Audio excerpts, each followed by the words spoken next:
Joseph's gently playing us into Shabbat with Tumbalalaika, which many a Jewish mother played to their baby. You know, it's a lullaby. It's a lullaby. Thank you. My English used to be better than it is now. When I first came to this country.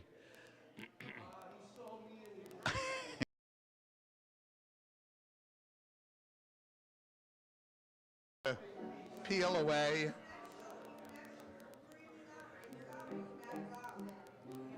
I'm not in charge of that. Can you hear? The microphone's working, right?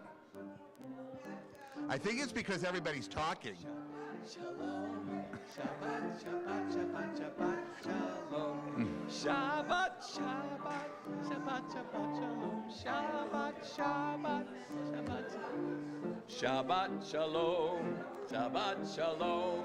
Shabbat, Shabbat, Shabbat, Shabbat, Shalom. Everybody, Shabbat, Shalom. Hey, Shabbat, Shalom. Shabbat, Shabbat, Shabbat, Shabbat, Shalom. All right, everybody, kindly take your seats. If you would, if you will. So, you can hear me, right? I have been told that the sound. What's going on over here? Missed a meeting? Apparently, I missed the invitation to the meeting. Everything okay? Yes, that's fine. Oh yeah. Okay. Good. You can leave your hat on.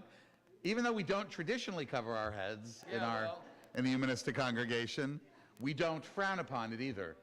Thank you. Yes, although I have seen the occasional person show up here and get scowled at. I'm not going to lie. Shabbat shalom, everybody. Shabbat shalom. Is it in the water? What's going on? Sometimes I stand up and it's instant silence, and other times I feel like Miss Calhoun in 4th grade. The microphone is not working? Hello, hello. No, the microphone is working. David, do you need to turn it up a little bit in the other room? Do you mind? Can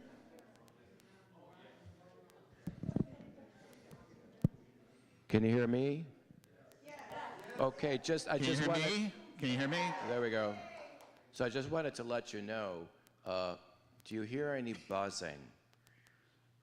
Any what? Buzzing. No, the buzzing is gone. For the first time in 20 years, there is no buzzing! We solved the buzzing this week. It was a small bee who moved into this building, as it turned out, in 1974. And we offered it a real estate issue. Now it's so loud, and the bee is gone. But it was a fluorescent light bulb. Now I think it's too loud, but that's just me. It's too loud? Yeah, it is. Now I think it's too loud. This is taking up all the time of my talk tonight, which may be for the best. I changed my mind what I want to talk about. Test 1, 2, test. Test. Testing. Too loud or too not? We're not loud enough. A little bit too loud still. But we're just proving to you that it's working. Especially for Jeff, you know. Well, Did I say that? you said it out loud, which is the problem. If you've ever detected sort of a, not that I compare myself to Johnny Carson, he was nothing like me, but a little Johnny, what was the name of the guy with the trumpet? Doc Severinsen. Doc Severinsen. But you know, he couldn't play and talk at the same time. And you can. That's kind of hard when you play trumpet. That's right, yeah. All right, we're good. We're good. Okay. Shabbat shalom, everybody. A little plug for what's coming up in the weeks to come. Next Friday night, we are going to celebrate Shavuot with a nice dinner at 6 o'clock. A dairy dinner. There will be blintzes and also some pizza, I understand, without pepperoni on it, and some other dairy delicacies. It is the dairy holiday. It's a holiday that's not always celebrated with such enthusiasm by humanistic Jews. It was assigned by the ancient rabbis, and this is not in the Torah, but it was assigned as the anniversary of receiving the Torah, which, because nobody knew what the hell to do with this holiday, they gave it a thing to be about because it had been an agricultural holiday all by itself, and the Jews already weren't farming so much. And I don't know about you. Any farmers here? I know you all pretty well. A couple of you farmers, real farmers. Well, you would bring your first fruits to the priest in the temple, not the priest down at St. Mary's, but the Jewish priest, and you would make a little statement. So if you want to reenact that next week, please come in all white and bring your first fruits. Those next week. Those of you who are not farmers, though, are exempt from this. So, but you still get to eat. So I hope you'll join us. It's $5. Everybody, it's 5 o'clock at 6. $5 at 6 o'clock. The following week is Pride Shabbat, and we started doing this during the pandemic, and we're continuing to do it. We're going to have a wonderful scholar who was here with us last year, Tim Retzloff from Michigan State University. Last year he talked to us about what was then called gay liberation in Michigan, and we actually learned some things about Sherwin Wine that a lot of us did not know, and some of the secret ways that at the time he was involved, and they were not insignificant. And something I think to be proud of, although there were limitations on what any rabbi could do back then. We're going to hear from him about the history of drag in Michigan.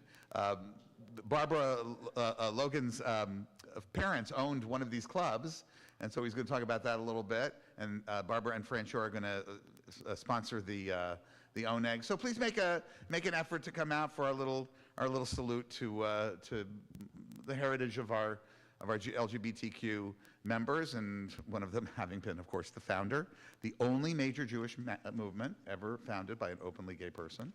So that's another distinction of the many that we have. The following 2 weeks, I will be away, and Suzanne Paul, who is here in the back of the room. A lot of you probably know Suzanne is a stalwart of many programs and of our leadership. She's also an ordained humanist minister and leader, and was encouraged in all those directions by Sherwin as well. And we're going to have 2 services. I got to still get all the titles from you. We're going to have 2 services that are going to be sort of salutes to Sherwin.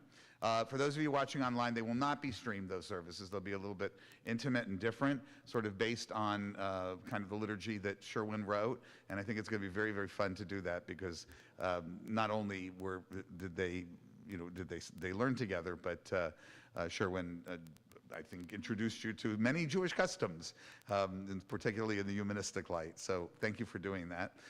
We'll be off for July 4th, 5th weekend. And then we'll be back with some special programming and so forth. We don't know what yet, because I'll be a little bit in and out of town. But we have a nice summer planned, and I hope you'll all join us. And I hope you all have noticed the wonderful improvements of the building. Yes, finally our garden is growing. Isn't that nice? And we've had, the roof is now repaired, and there's nothing left to fall apart here, because it is an entirely new building since I got here. There's not one stick of it still standing. Oh, from who? From who? Oh, okay, we don't believe in a Kanahara. That was one of the reasons I joined this movement. All right, anyway, those are the announcements, and there's also plenty of other wonderful things, including the wonderful concert. Yes, so a week from Sunday. Saturday. Saturday. So can I have the floor? Saturday. Do I have a choice? So Saturday, the 8th, June the 8th, I'm doing I think it's like the 3rd concert I've done here. And this is going to be with my piano trio, a wonderful violinist and cellist from the Detroit Opera Orchestra are joining me. And we're premiering a composition of mine.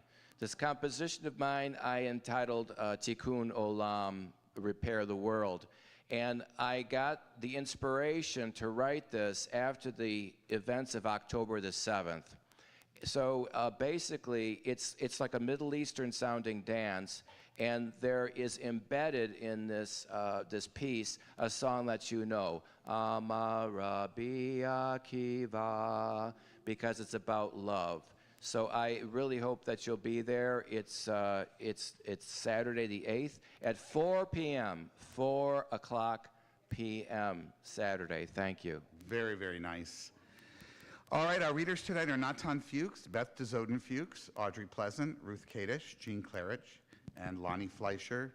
And we will finally begin with our first reading. Arthur, if you will. Ahad Ha'am, a very famous secular Jew, wrote this: "A Jew who feels a real tie with the life of his people throughout the generations will find it utterly impossible to think of the existence of the Jew without Shabbat. One can say without exaggeration that more than the Jews have kept Shabbat, Shabbat has kept the Jews. On Shabbat, we celebrate the gift of life and possibility. On Shabbat, we rejoice in our Jewish traditions. On Shabbat, we draw renewed sustenance from the love of family and friends. On Shabbat, we affirm the gifts of community." I'd like to invite Bruce and Cindy Hillenberg to light our Shabbat candles. Just the two in the front. You don't have to worry about the rest. We have a bat mitzvah tomorrow morning.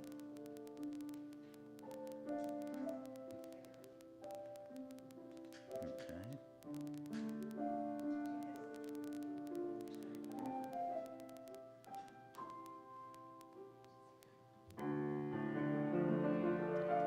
Baruch haor ba'olam, Baruch haor ba'adam, Baruch haor ba'shalom, ba'shalom, Baruch haor, Baruch haor, ba'shabbat.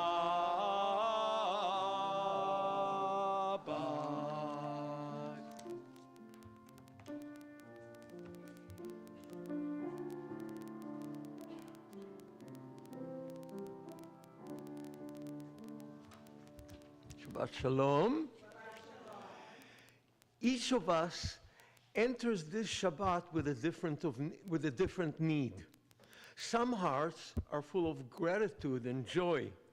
They are overflowing with happiness and love and the joy of life. They are eager to confront the day, to make the world more fair. They are recovering from illness or have escaped from misfortune, and we rejoice with them. Some hearts ache with sorrow. Disappointments weigh heavily upon them, and they have tasted despair. Families have been broken. Loved ones lie on a bed of pain. Death has taken those whom they cherished. May our presence and sympathy bring them comfort. Some hearts are embittered. They have sought answers in vain. Ideals are mocked and betrayed. Life has lost its meaning and value. May the knowledge that we all are searching to restore their hope and give them courage to believe that not all is emptiness. Some spirits hunger. They long for friendship. They crave for understanding. They yearn for warmth. May we, in our common need and striving, gain strength from one another as we share our joys, lighten each other's burden, and work for the welfare of our community.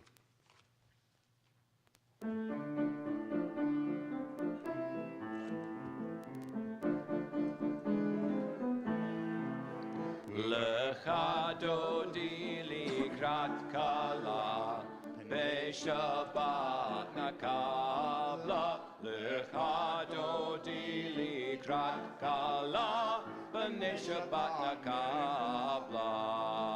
Lecha dodi likrat kala, beshabbat nakabla. Dodi likrat kala, Shabbat mikabla, likrat Shabbat likuvnelka, kinei abracha hi mevia, besimcha barunu u'b'tzohola, b'nei Shabbat kabla, lecha dodi likrat kala. na Shabbat na kabla, lecha dodi likrat kala, b'nei Shabbat na kabla.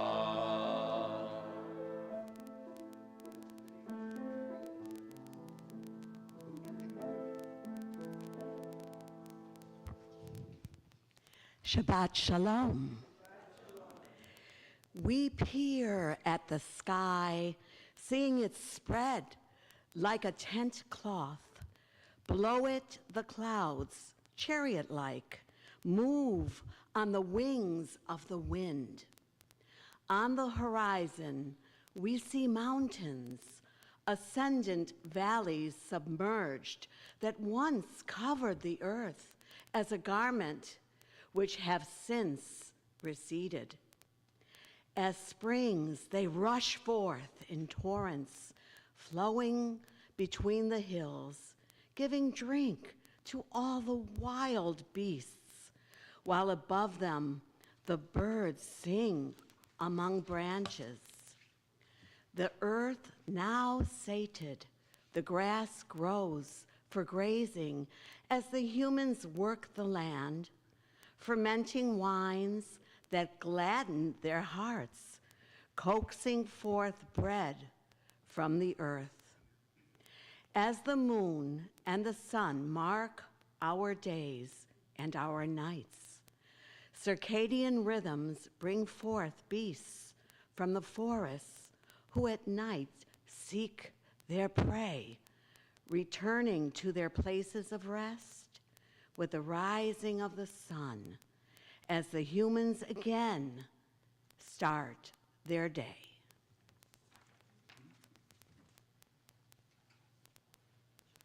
That's you. Okay.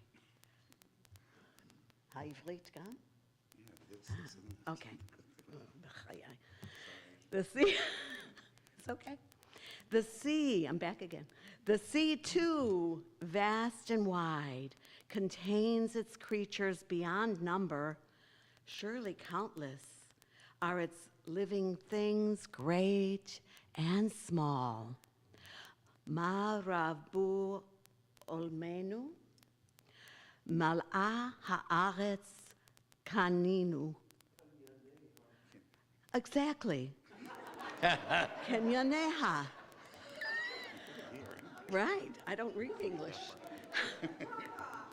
How many are the marvels found on our world, Natan? How full is the earth with life? Thank you.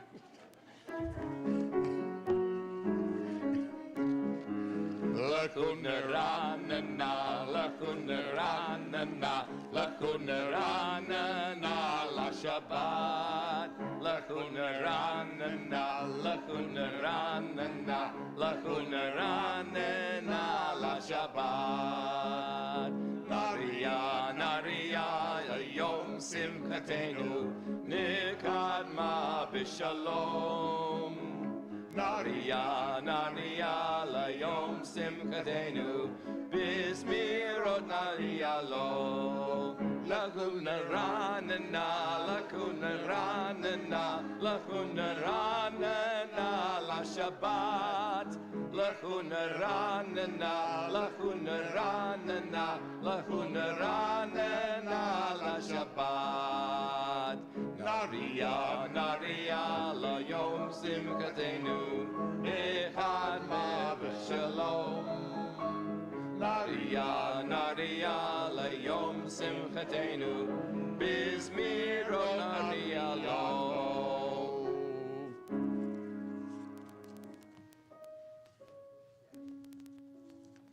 The psalmist wrote, "Live with integrity, do what is right, and speak the truth without deceit. Have no slander upon your tongue, do no evil to others, and do not mistreat your neighbor. Spurn a contemptible person, but honor those who live with respect. Endeavor to keep a promise once made, even though it may be difficult for you. Do not use money or power to abuse others. Make these deeds your own, and you will set an example throughout your days." Or an example. It's example. How the people said it. Be an example and sing a song, will you?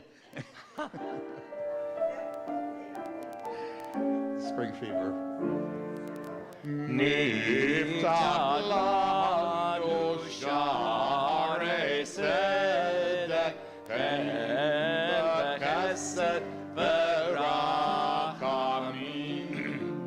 Niftat lanu sharei tzedek v'chesed v'rachamim.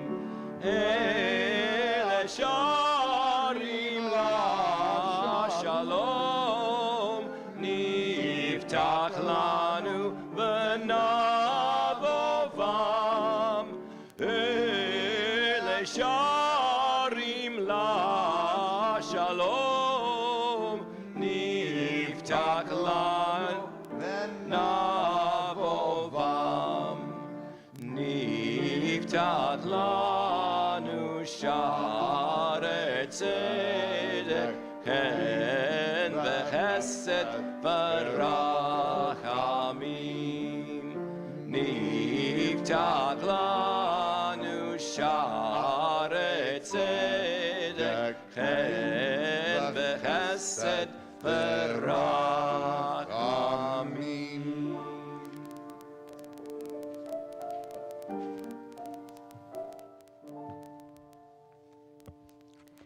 We say what we believe what we say. As humanistic Jews, we do not seek a source of peace beyond ourselves. We recognize that peace is a human responsibility.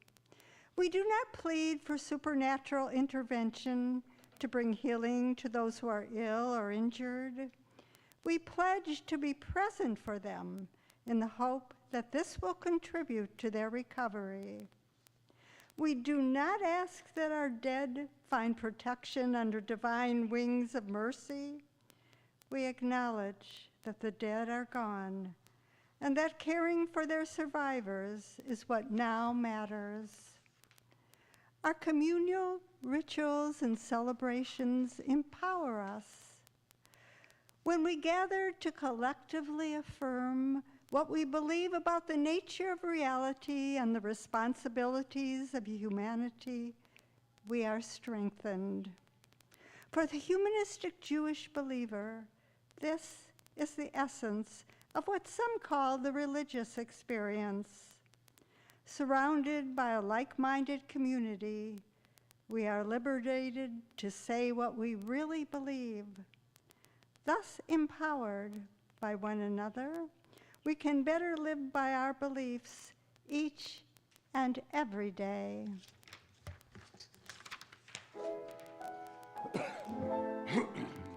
Evori oribi, evo tikvati, tikvati bi, evo kochi, kochi bi, vegam bak, evo kochi, kochi bi, vegam bak. Where is my light? My light is in me. Where is my hope? My hope is in me. Where is my strength? My strength is in me and in you, and in you. Where is my strength? My strength is in me and in you, and in you.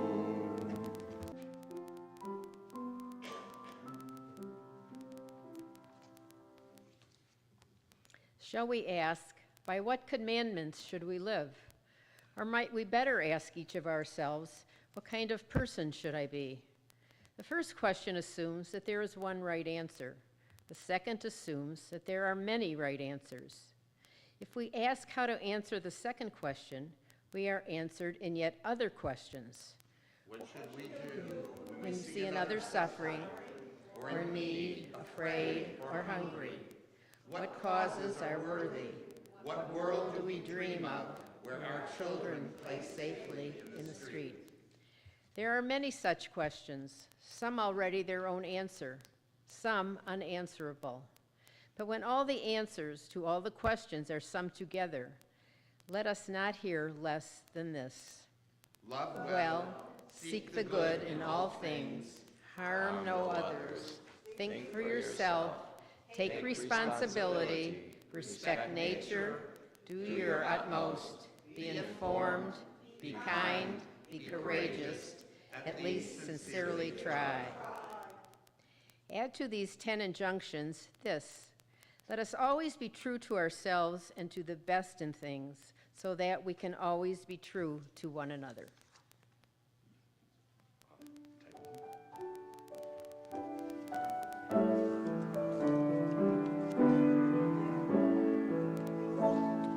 There's a place with answers we are seeking. There's a place to find our light of hope. Where's the strength to realize our vision? יש מקום בתוכנו, יש מקום בתוכנו. Look within yourself, you'll find it there. There's a place with wisdom that can guide us. There's a place where we know what's right or wrong. Where's the path to peace that we all long for? יש מקום בתוכנו, יש מקום בתוכנו. Look within yourself, you'll find it there.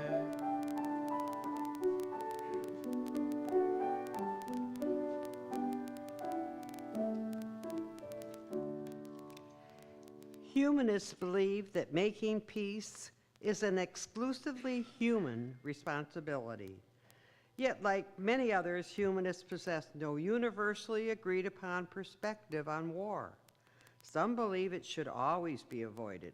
Others hold that it is the only way to prevent greater harm, and that when attacked, people have a right to defend themselves. Irrespective of these differences, humanists remain united in promoting peace. We do so first and foremost by working for it in our lives, in our communities, and among the nations. Humanists also agree that those nations committed to secularism and real democracy are the ones that are best suited to promoting the dialogue that reduces tension and increases mutual understanding. Throughout recorded history, human beings have always engaged in warfare. Questions remain about whether and how war can be completely eliminated. Yet one thing is certain: whatever else we may believe about war and peace, what humanity ultimately decides will be its responsibility alone. Na'aseh shalom ba'olam, na'aseh shalom aleinu, ve'al kol ha'olam ve'imru shalom. Na'aseh shalom ba'olam, na'aseh shalom aleinu, ve'akol ha'olam ve'imru shalom, na'aseh shalom ba'olam, na'aseh shalom aleinu, ve'al kol ha'olam ve'imru shalom. Na'aseh shalom ba'olam, na'aseh shalom aleinu, ve'akol ha'olam ve'imru shalom, shalom. In this community where we find strength and common purpose, we turn our minds and hearts toward all those who need our love and support. Those who are ill, those who suffer pain of the body or spirit, those who are lonely, those who have been wronged. Tonight, our well wishes are extended to these members of our community, to Jim Walker and to Bennett Greenberg, as well as to anyone whom you're thinking about as we go around the room. Please feel free to share their names. Anybody on this side? Bruce? Cindy, anybody? No. Anybody else on this side or this side? May all who suffer know that they are not alone. May they be healed quickly. May they experience a complete recovery, or refuah shlema, the renewal of their bodies and the renewal of their spirits. At dark times in Jewish history, there were moments such as this one during Jewish services when prayers were offered for those held hostage. The redemption of captives, pidyon shvuyim, was considered an essential mitzvah. Sadly, we once again find ourselves in such a reality. In the spirit of our ancestors who lived through those terrible days, we voice these fervent hopes. May those taken captive find the courage to carry on. May those who love them not despair of their return. May they soon emerge from their confinement whole in body and in spirit, to know once again the embrace of loved ones.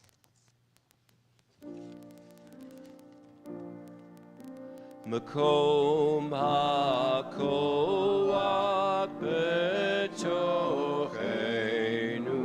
Mekorot ha'bracha mi'evrotenu.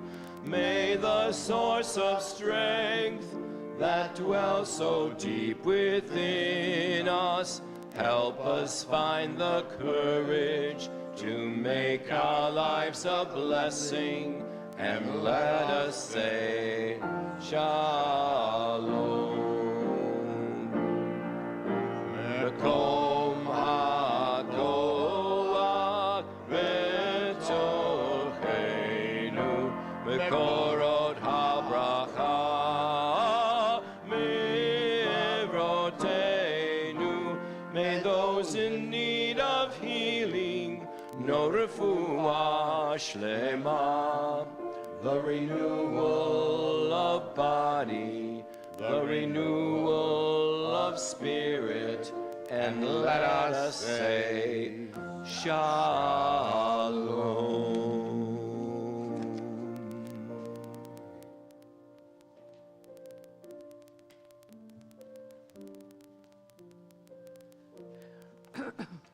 Shabbat Shalom all. In memoriam, they are not dead who live in hearts they leave behind. In those whom they have blessed, they live a life again, and they shall live through the years, a life residing now in our memory, and they shall grow more beautiful each day.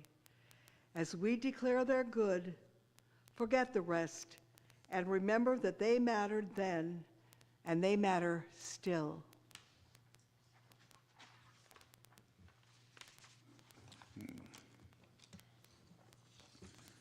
We've been missing a page here, but that's okay. We should know it by heart by now.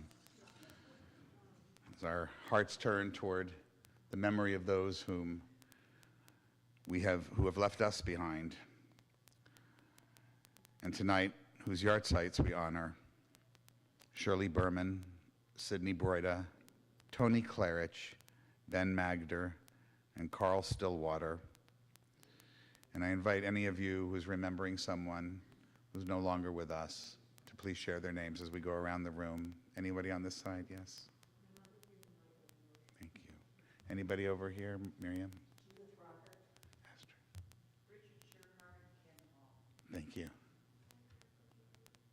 you. Did we miss anyone at all? Thank you. We say Yehi Zichram Livracha, may their memories be for a blessing, by which we mean that when we remember them, we hope that for just that moment, all the things they were to us will return, and just for a moment, we'll know their presence once again. If you can do so comfortably, please rise for this humanistic interpretation of Kaddish. Nitgadal v'nitkadash beruach ha'adam. Let us dignify and ennoble all people in the spirit of our shared humanity. Let us acclaim the preciousness of life. Let us show gratitude for life by approaching it with reverence. Let us embrace the whole world, even as we wrestle with its parts. Let us each in our own way take up our share in serving the world and seeking truth. May our commitment to life help us to strengthen healing of spirit and peace of mind. May justice and peace permeate and comfort the house of Israel and all those who dwell on earth. And let us say, Ken Yehi, may it be so. Please be seated. I don't know what was going on with my service tonight. Boy, it has some weird typos there. Well, I was having a save as problem, so I'm going to blame it on my computer. And if you don't know what that means, I just know there was a complicated computer thing.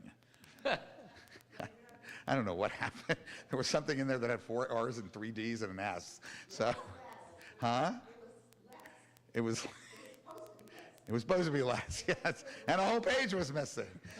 And you would think I've been listening to those words since I was literally in grade school, and I've still apparently not memorized them. If they were in Orthodox Hebrew, I would have memorized them, because at one point I had that whole thing done. What a waste of my brain. In any case, Shabbat Shalom, everybody. Speaking about things that we changed our minds about, that was one for me. You could probably guess it was one of the biggest ones for me. As a humanistic rabbi, as any humanist, but especially as a humanistic rabbi who has to balance the traditions of old and the beliefs of old, and those things that we learn from human experience, from Jewish experience, of course, and that we have to incorporate into our lives, obviously the ability to have an open mind is a precious thing. But it's also a difficult thing, because, as you know, all humans, we get caught in our ways, stuck in our ways. We have beliefs that don't so quickly leave us. We have things that we hang on to for a really long time. What inspired me to talk about this tonight, and this is, by the way, the 5th time that I scheduled this talk. It had become so long I forgot actually what I had written about when I scheduled it this time. Unfortunately, we had many things that intervened, including the horrible events that we think about right now in Israel and Gaza.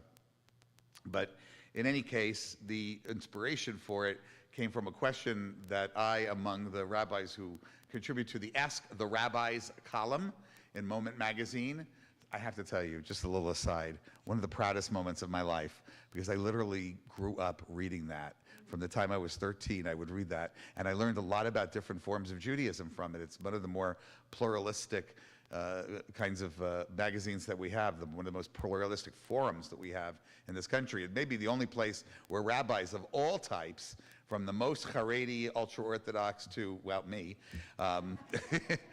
where we're able to sort of address a question together without aspersions. And so I really am very honored that I have the opportunity to do that. But the question that arose from the wonderful editor-in-chief there, Amy Schwartz, was, have you ever changed your mind about something significant? And the answers were fascinating. There were things there that it didn't seem to me any Jew would have to change their mind about.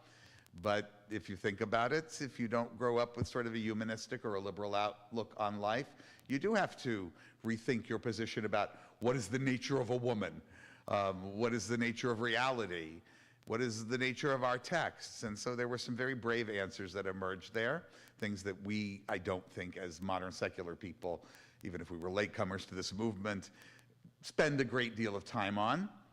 But still, as a young person who grew up in the Reform movement and then made their way, as I did, through conservative Reform, back to Reform, over to this one, over to that one, giving up God, at least in word, was a pretty big jump for me, and that was the thing that, of course, I talked about. I also read recently an article, and there's all kinds of these things now, by what I would call moderate or sane conservatives, who are among, I have to tell you, the people that I admire the most in this country, because these are many of the people who started out, you know, back in the 70s and 80s, and very conservative, either religious and political, or religious and political quarters, and then when what happened, I'm forbidden by law to discuss it at this time, and he who shall not be named, but will be convicted, arose, these folks parted with him, and parted with that sort of authoritarian, what I would say very not conservative point of view, and they were very inspiring to me too, to think about this. One of them, a fellow named Jonathan Last, wrote for a journal online called The Bulwark, and I recommend you taking a look at it, thebulwark.com, it's easy enough to find, where he spoke about how he had come to some sense of balance in his conservatism, giving up what for him were very idealistic, I know it's hard for us to understand, but very idealistic, even utopian visions of the world. As an Ayn Randian young person, I knew such people when I was growing up. It was very big in the Bible Belt, ironically, because she was, after all, an atheist.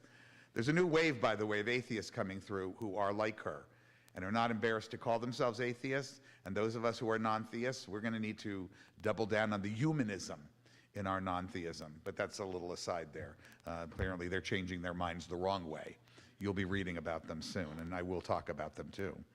But he spoke about that. He spoke about his upbringing in that way, and I thought about all the liberal people that I knew who had started out on one side or the other of a question, or had become more realistic about certain things later in life.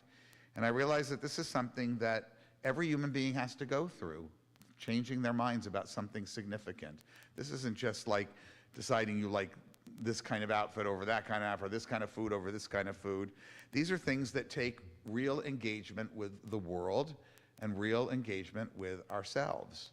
And that can be very difficult to do. It can make us feel very vulnerable. It can make us have to deal with issues of, if not shame, although I would include that, but also embarrassment. I know that there are some things that I've believed that are quite embarrassing in the past, and though I have tried to present a smorgasbord of beliefs, and not all the time did everyone know what I believe, there were certain times I found myself on sides of a question that I looked at the other side, you know, sort of like that song, Where's Joseph? We toyed with it. I looked at life from both sides now. Remember that one? We thought maybe we would do that for the high holidays. Maybe we'll have an opportunity to do it again. But, you know, it requires us to do that. There are basically four different, but they're completely interrelated, so this is a little bit arbitrary, ways that we go through this process of change, that we make the decision to look at things differently or to adapt to new realities. One is that kind of change that we make without any kind of past guidance. We just know it's not right for us. How many of you have known a fundamentalist, whether a Jew, a Christian, a Muslim, somebody with strong religious beliefs, who suddenly wakes up to a kind of reality without any past guidance? No rabbi or imam or minister took them there. They just knew that they always didn't.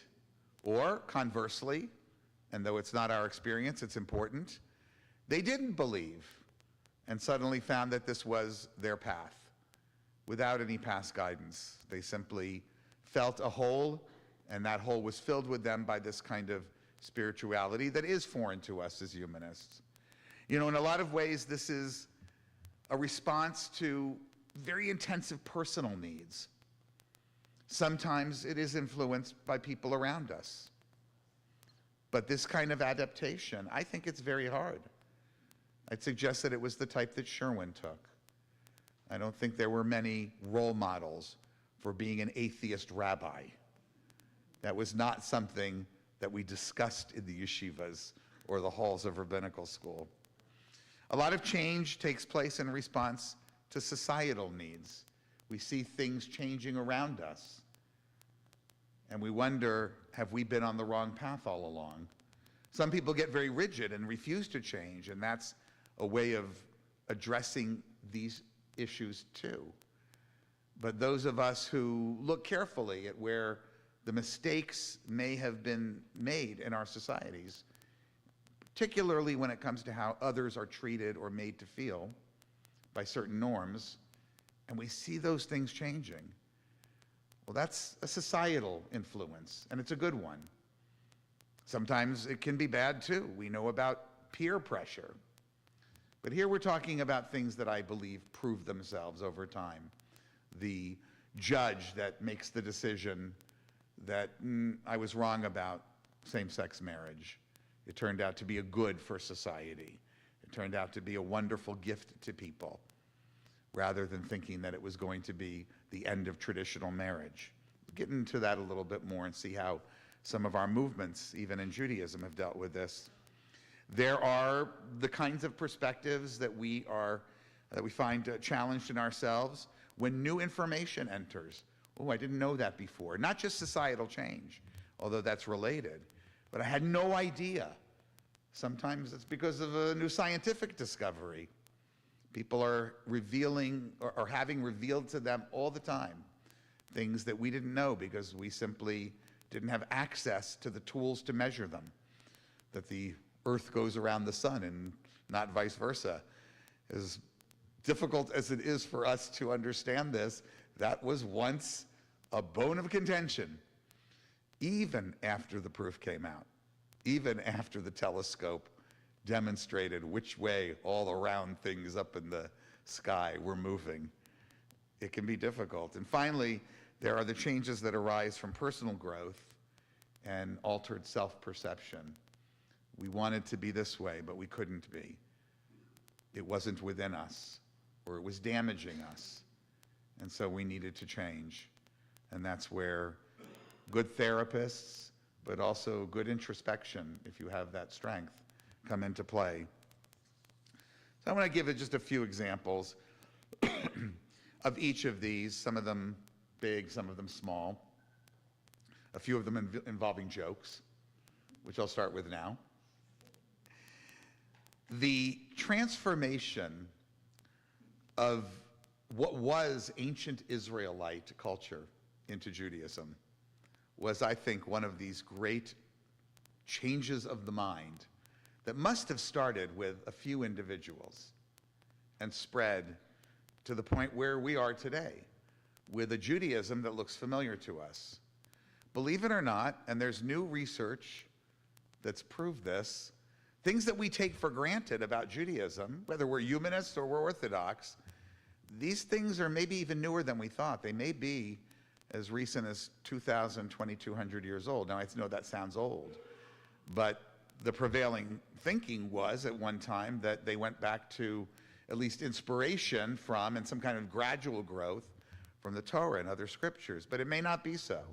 Or maybe it just spread from small groups of priests and got more and more. We have, for instance, in our Torah, things that we have no idea what the bleep it's talking about.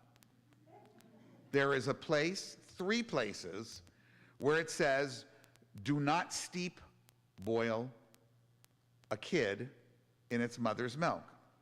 And these are really out of context of anything else. It's like, here's a whole bunch of stuff. Oh, and by the way, don't do that.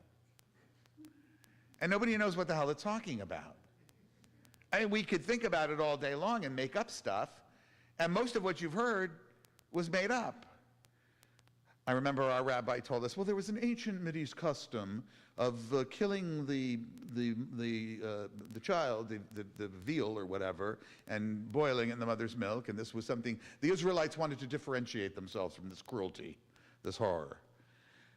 And I thought to myself, where on earth did he get that? And I've been looking for years to find any culture that did anything like this. I have no way, there's no evidence whatsoever. There's not one single carving on any wall that indicates this was something that people were into. Yeah, make sure you kill the good calf that belongs to Elsie over there, because that's how we are. How would they even know? Did you bring it out on a table and say, this was Elsie's kid, and we used her milk, because we love you guys so much. You know, maybe without TV or movies, that's how they entertain their guests, but I doubt it. The joke, of course, that I want to share is that Moses goes up to the mountain and he hears this, not once, not twice, but 3 times. But Moses, he's a man of this, he's a thinker, and he knows what God wants is to turn this into Judaism, not ancient Israelite culture. So he says to the Lord, Yahweh, I understand, I have perceived what you are saying with this commandment. I will put it in the oral law as, we shall not have cheeseburgers. And God looks down and says, do not steep a kid in its mother's milk. I understand what you're saying. Separate dishes, meat and milk. 4 sets if you want to have fancy. God repeats once again, do not steep a kid in its mother's milk. And he says, I completely understand what you're saying. We will have separate counters, separate sinks, and just to make Jewish life a little bit more difficult, separate dishwashers. I will put this all in the Talmud. And God says, hey, Moses, do whatever the hell you want. And Moses did whatever the hell he wanted, but he didn't exist. The rabbis who read these things, they did whatever the hell they wanted, because this was the way that without any past guidance, they could create some sense of continuity, even though it was unreal, it was psychological. And they changed their mind about how Judaism was going to be practiced. And while I make fun of them for this, think about what it was replacing. It was replacing sacrifices in the temple. It was replacing a very ancient kind of way of communicating with God. Now, you and I, we probably don't care about that, but it was important to have something more modern, something more accessible, something that didn't require you to bring your cattle to the temple and trade it for money, or trade your money rather, and trade it for cattle because you weren't a farmer anymore, and to have a sacrifice made. This is the environment that also created liberal Judaism. This is why we have Jews for environmental change. There's no past guidance. If I had a nickel for every time somebody wanted me to show them in the Torah, because it was a bar mitzvah here or elsewhere, some wonderful verses that command the Jews to take care of the environment, and I had nothing. There's one, don't destroy the trees in a battle. The previous verse is you kill all the people, but don't destroy the trees.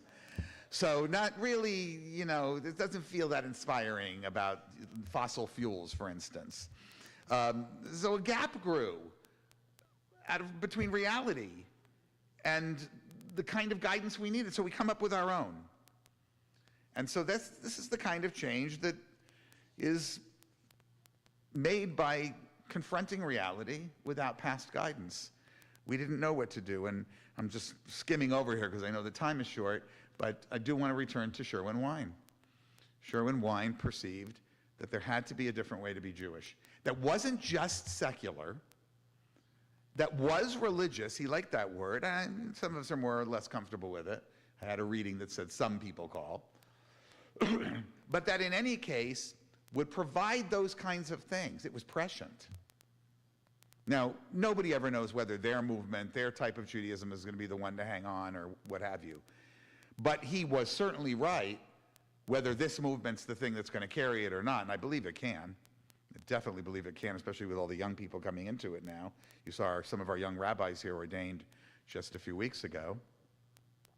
That we're seeing all kinds of rabbis now becoming very inclusive of people who are non-theists, atheists, agnostics. I'm seeing that word popping up in the literature of rabbis who are trying to get you to come to their synagogue everywhere. Now, whether they say what they believe and believe what they say, I don't know. I haven't been there. But I think it's interesting that that lack of past guidance, which got Sherwin there, he now, through this movement, is providing toward other people throughout the Jewish world.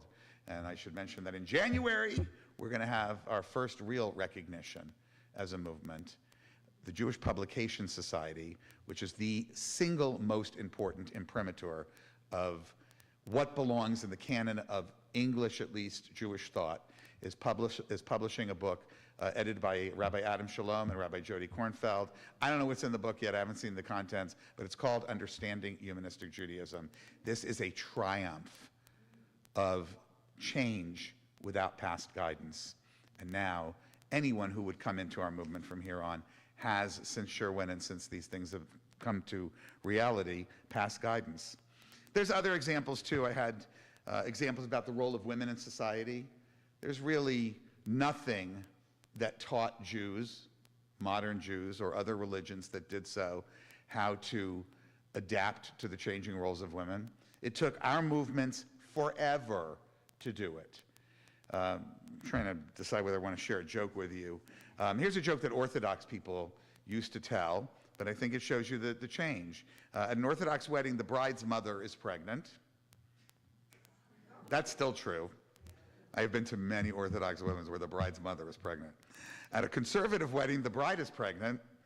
At a Reform wedding, the rabbi is pregnant. At a Reconstructionist wedding, the rabbi and her wife are both pregnant. Now, the Orthodox people who tell this joke, though, they're showing an awareness of this change, right? And they're making fun of it, but the tables are turning because we've been doing this a long time.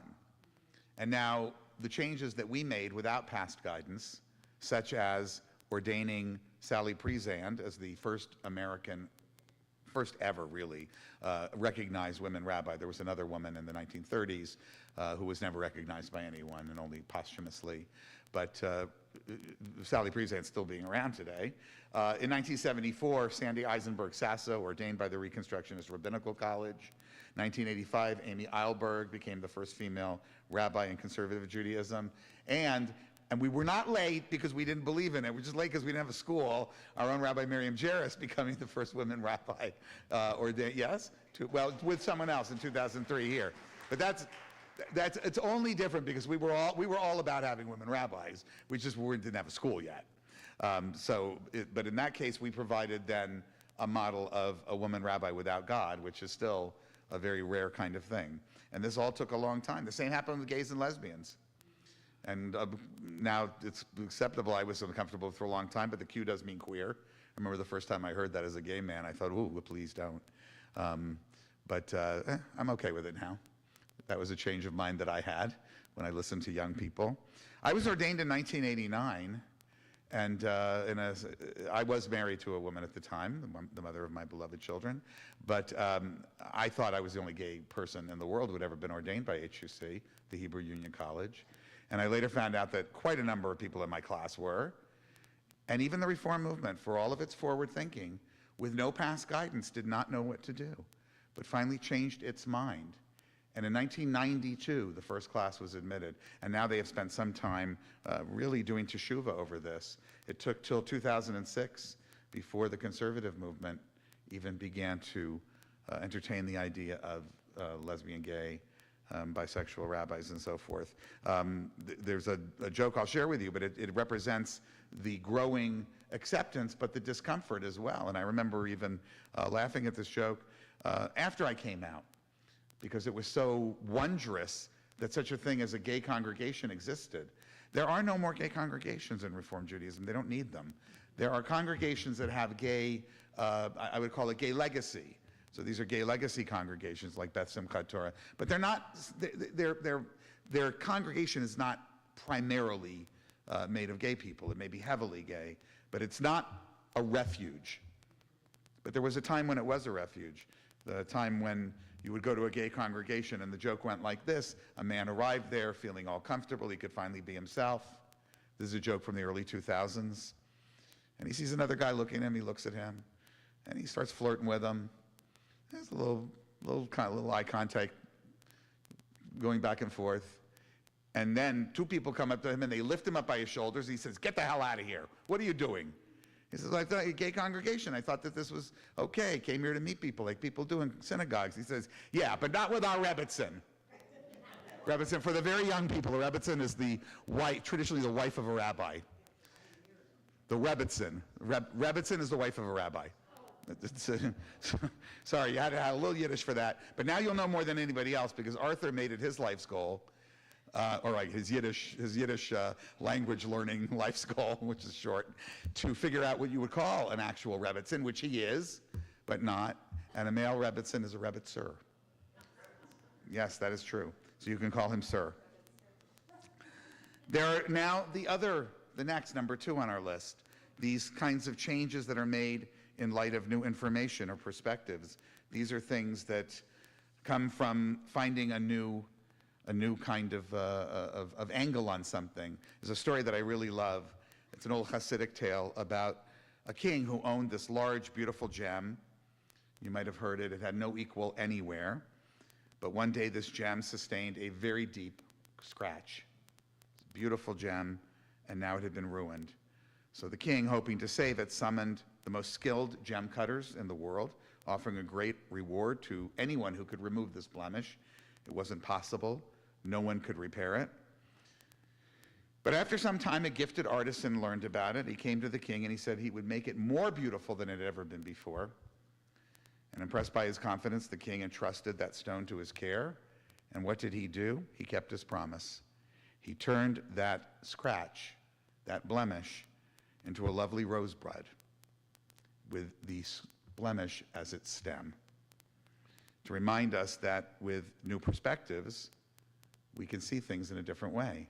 Now, this happens to be a tale that's often told to remind people that life can also be seen from different ways, but it does, I believe, inform us a little something about changing our minds.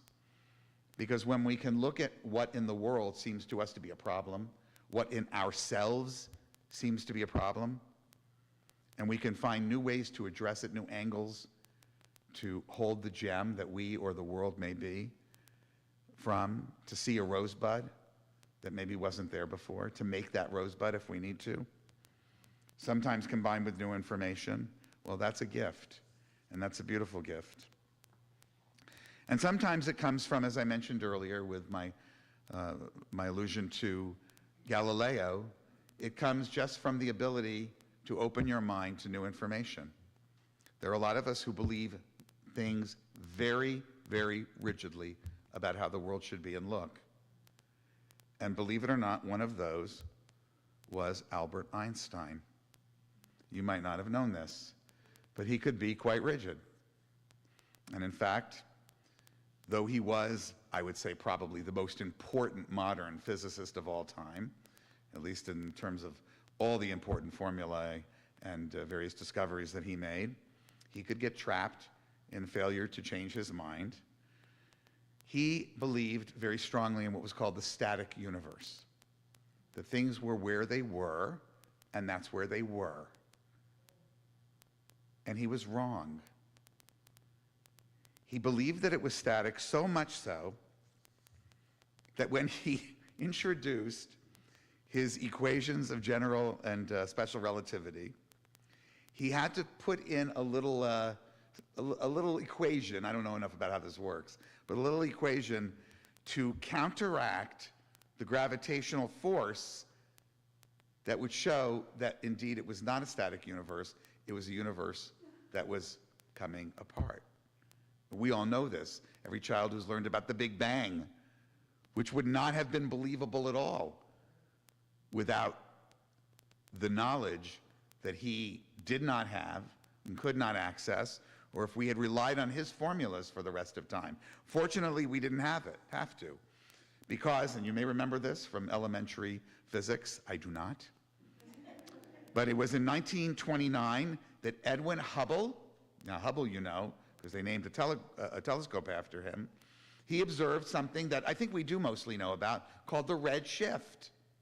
You know, the red shift, that's that when you look at something moving away, you see a little bit of a red, so you see trailing, right? When lights, like car lights, are going away, you see the trailing. That's a red shift.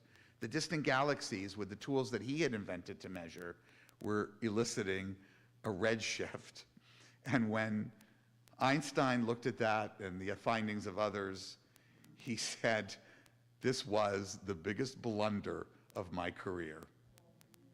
Then Einstein, with new information, somebody who was not necessarily given to wanting to admit he was wrong, to the extent that he changed a formula in order to make himself right, he demonstrated this great flexibility that we all have, given new ideas, demonstrating when new realities are demonstrated to us, that we can make these changes. Now, of course, all of these typologies that I've given you and these little examples, these all overlap in some way. They all are very dependent upon our personalities, our ability to make change.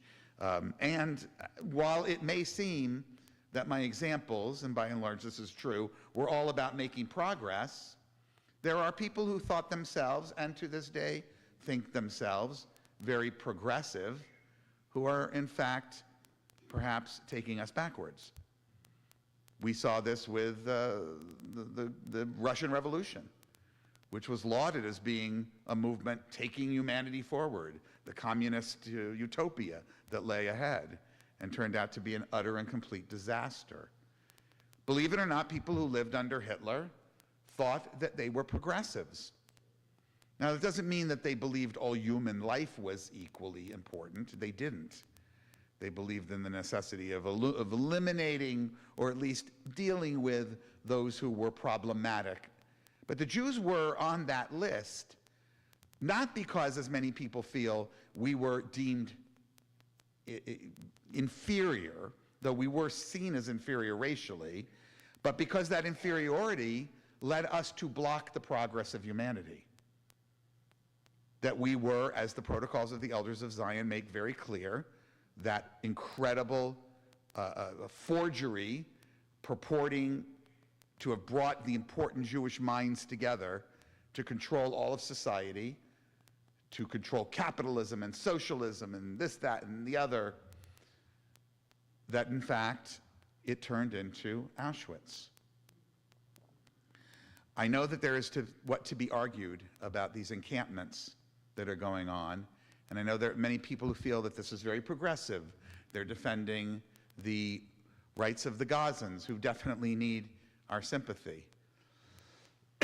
But at the same time, there is very clear evidence that they have absolutely, I don't know what word to use, they've gone quite backward, regressed to a sort of blame game of Jews. And if you weren't sure about this before, I can show you many, many examples. But one of them appeared today. There is a new movement among those in the encampments to expel Hillel from campuses. Hillel is hell, they're calling it. Baruch College, ironically, their Students for Justice in Palestine and other groups, 10 of them, I didn't notice if Jewish Voice for Peace was on that list. Well, I have a bone to grind with them, have issued a demand that the university, in order for them to, stop these encampments and this and that, expel Hillel. Now, if you don't know what Hillel is, you're looking at a guy who worked for them for 14 years. Hillel was and is the most important Jewish presence on college campuses. Hillel is where kids go for kosher meals or just to hang around with other Jews. It's where they go to protest this or discuss that or argue about whatever. And Hillel is being attacked now all over. This is regressive, and these are people whose minds do need to change. So it's not only progress. Some people change their minds about what they feel about others because they think they're bringing things forward. I will give you, and I know this is feeling a little off topic, but it really is on topic.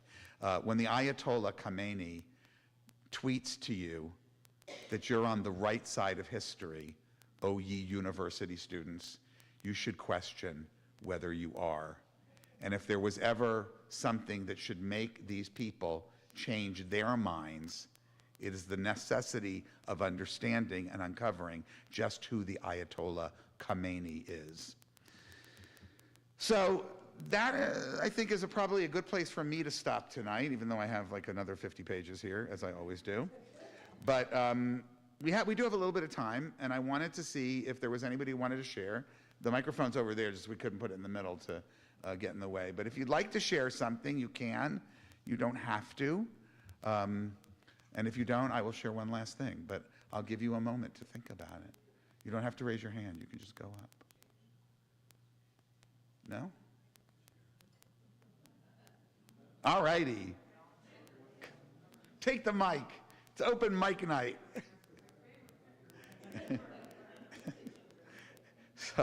So the assignment is to share something you changed your mind about.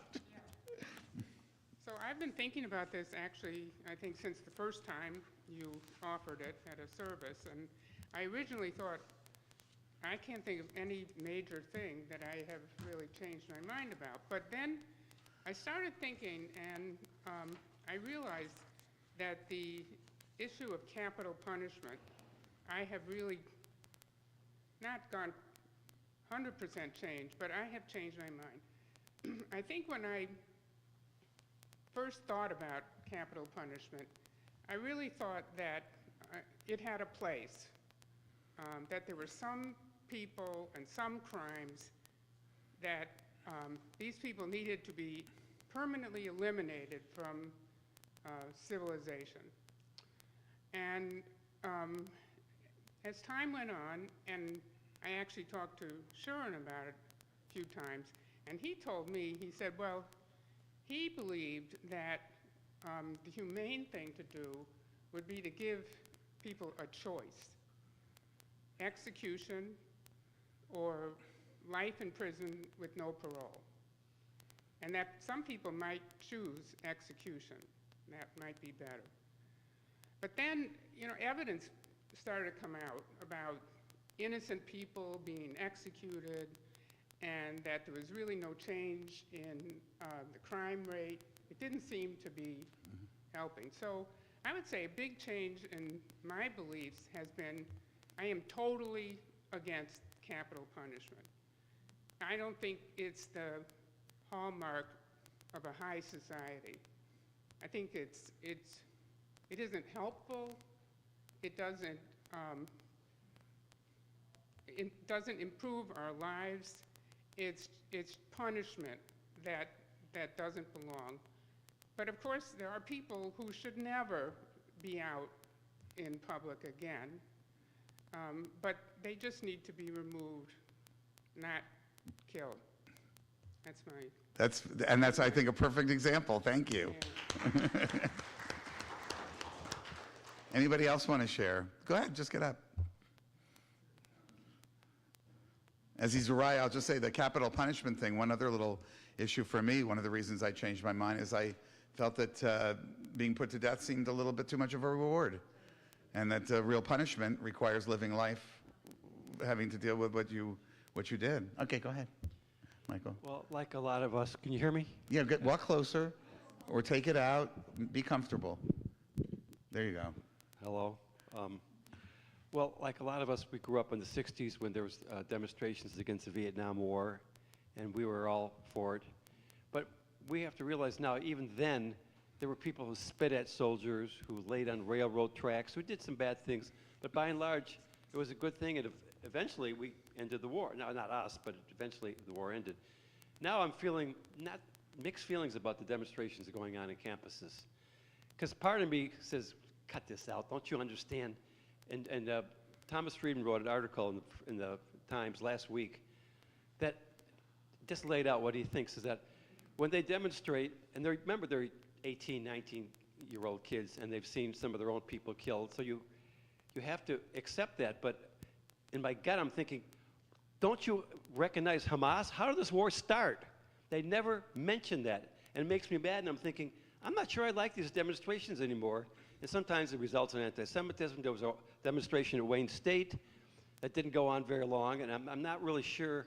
It looks like they broke it up pretty quickly with minimal force, but there's a feeling in my gut, being a Jew, that it's one-sided, it's not healthy. They're kind of giving a blind eye to anti-Semitism. And so I sort of feel guilty for feeling angry at these people, because they do have a right to demonstrate. It's free speech. But how long do you let it go for? And also, is it being stopped because the right-wing funders don't want them to go? That's another. So I have all these ideas twisting in my mind, and I still feel a little anger about the whole thing. So that's my conundrum. I don't know where At the Oneg Shabbat, let's you and I talk. By the way, if you want to talk about funding, the funding that's going into these things is not coming from the right. It's from Hamas, it's from Iran, and it's established, and we know that it's coming from there. Well, I'm going to jump on that, and I'll share with you something that has been difficult for me. So I will say that until October 7th, October 8th, let me be more precise, until October 8th, I truly believed some of the rhetoric that I was hearing from people like Jewish Voice for Peace. And I was friendly with many of them. And some of them are our members, and I'm sorry if this is maybe disturbing to them, but it's okay. We can disagree. I don't feel like it's such a voice for peace. I don't feel that celebrating the deaths as they did, and I bring the receipts all over Instagram, all over Facebook and Twitter, and primarily TikTok, celebrating what happened on October 7th. For Jewish people to do that is not an expression that they want peace. It's an expression that they want pieces of Israel to be broken up and gone. And to me, it was I felt very lied to, and I still do. I wrote articles defending the kids who were involved in If Not Now, who did similar things. That said, I don't regret any of the forums that we had here. I'm not so sure I would be that open to doing one today. And those of you who weren't here, I brought in very, very, very outlying voices to the point where I was being accused of being a self-hating Jew, because I brought in some of these professors, and many of you were at these things. I don't regret that for 1 minute, doing those things, because we are, and this I'm proud of, and I don't change my mind around this, that we are a place of open discourse. And even though some of us have found each other very, very uncomfortable with some of the discourse, and a lot of that's been directed at me from some people, I decided that this ship was going to sail in one direction only, and that was toward open discourse. Even if it was painful, even if we got mad at each other, that we couldn't say we're an open tent to all humanistic Jews if we weren't really an open tent. So that part, professionally, I have no regrets. But personally, I'm going to be honest, I do have some regrets about the people that I believed. I think I was lied to. I really do. And I'm going to be talking about it, not now, but in a few months, I'm going to be talking about some of the, what I think has been really going on in the Israel-Palestine conflict. And I am an expert in this. And I do believe that I have been missing something, and I'm going to share it with you, and something I've seriously changed my mind about. And it's not a right-left thing. It's not a right-left thing. It's an experiential thing. As you probably all know, I have just wound up throughout my whole adult life being in Israel for a lot of important moments, whether it was the Second Lebanon War, 3 times I've been shot at by rockets from Gaza, only twice with the Iron Dome over my head. Once there was no Iron Dome, and I was in Sderot, right on the Gazan border. I was there for the disengagement when Israel left Gaza, and they did not leave it as a, quote, open-air prison. They left it with the possibility of billions of dollars being invested and becoming Abu Dhabi or Singapore. So this is things I've heard, things I've seen, what Hamas says, what's happened over the last 150 years. These things have changed my mind. But I'm not going to talk about that with you tonight, because I talked about all this other kind of change. Whatever it is that you feel that you're changing your mind about, whatever pain it brings, keep in mind that, and I did put this away before I had my little conclusion, keep in mind that as humanists, we have tools. We have rational inquiry to evaluate our beliefs and our decisions, to question all of our assumptions, to look at evidence, even if we know it, to look at it again, to listen to it again, to use logical reasoning to arrive at our conclusions. We have the ability to be open-minded. Einstein shows us what it was like not to be quite as open-minded as perhaps he should have been, but ultimately one of the great humanists in history was.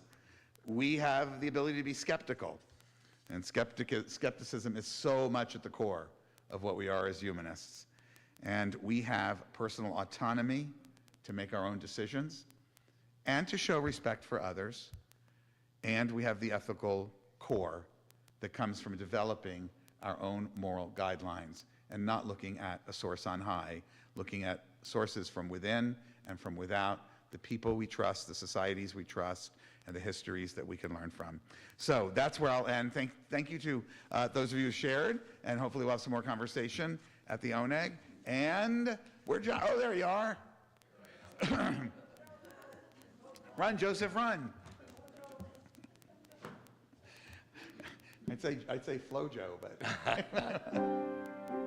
May we know peace as we go on our way.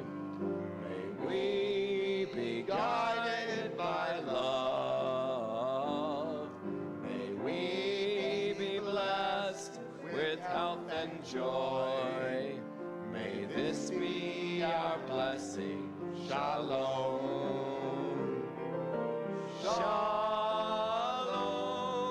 Shalom. May this be our blessing. Shalom. Shalom. Shalom. May this be our blessing. Shalom. May we be sheltered by the wings of peace. May we abide in safety and in love. May grace and compassion find their way to everyone. May this be our blessing. Shalom. Shalom. Shalom. May this be our blessing. Shalom. Shalom. Shalom. May this be our blessing. Shalom. Thank you, Joseph, for the beautiful music. David Weeks for the streaming, as always. Arthur for the slides. And all of you, Shabbat Shalom.